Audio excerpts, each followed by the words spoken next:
Hello friends, welcome to my channel IELTS with Dr. Deepak Dumadia.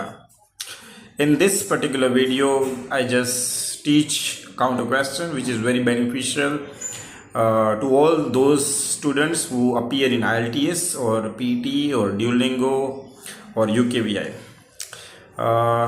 હું તમને એક સરસ મજાની ટ્રીક આપું છું. એ ટ્રીક બહુ ઇઝી છે.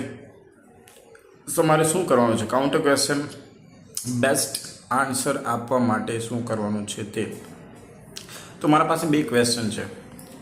એ બે ક્વેશ્ચન હું તમને સમજાવું છું કે કઈ રીતે આન્સર આપી શકાય અને બેસ્ટ આન્સર આપી શકાય. તો પહેલો ક્વેશ્ચન છે, do you like to give or take gifts? Do you like to give or take gifts? તો ગિફ્ટ આપણે આપીએ છીએ, લઈએ છીએ, બરાબર છે, અને ઘણી વખત સારી વસ્તુ શું હોય છે, ગિફ્ટથી સંબંધો વધારે સારા થાય છે અને ગિફ્ટ યુઝફુલ હોય તો આપણે એને વારા ઘડીએ યાદ કરીએ છીએ. વારા ઘડીએ યાદ કરવું એને કહેવાય છે લિંગરિંગ. શું કહેવાય છે? લિંગરિંગ. તો આ બહુ મસ્ત મજાની વસ્તુ છે, સારો વોકેબ છે, ધ્યાન આપજો. અને બીજા નંબરે કે સૌથી સારામાં સારી ફિલિંગ્સ જે આપણે ડેવલપ કરી શકીએ છીએ એને તે ફિલિંગ્સ છે કે we are very special or somebody is very special in our life. Clear? So the question is, do you like to give or take gifts? Yes sir, I am the person who love to follow that tradition, and by giving and receiving gift we can get numerous advantages. First and foremost, by giving useful gift, whenever somebody use our gift, so they can always lingering to us for a longer period of time.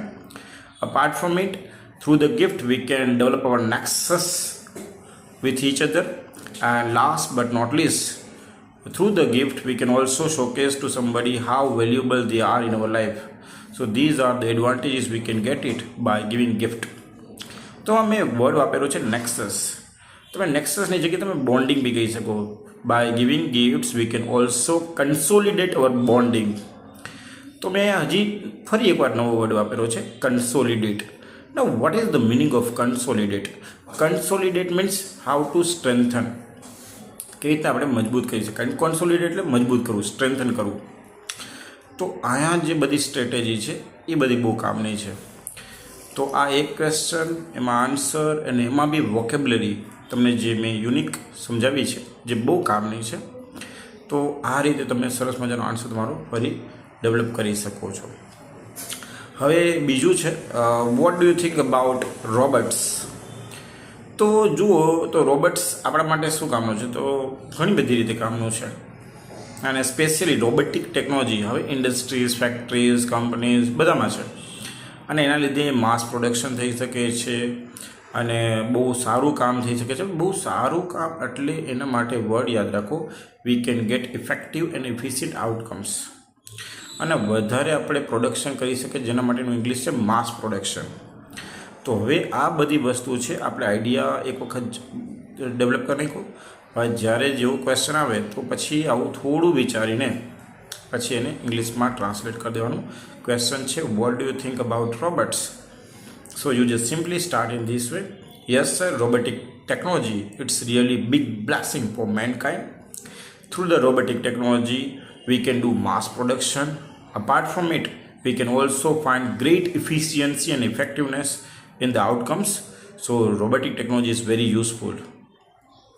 તો આ રીતે મેં બે question પૂછ્યા, બે ક્વેશ્ચનના કેવી રીતના answer બોલવાનું એ પદ્ધતિ સમજાવ્યું. આશા રાખું છું કે તમને આ પદ્ધતિ ગમી હશે. જો ગમી હોય તો પ્લીઝ લાઇક, કમેન્ટ, શેર અને સબસ્ક્રાઈબ કરવા ના ભૂલતા. These things really helpful for us and it's really motivate to us. Thank you very much. Bye bye. Jai Shri Krishna.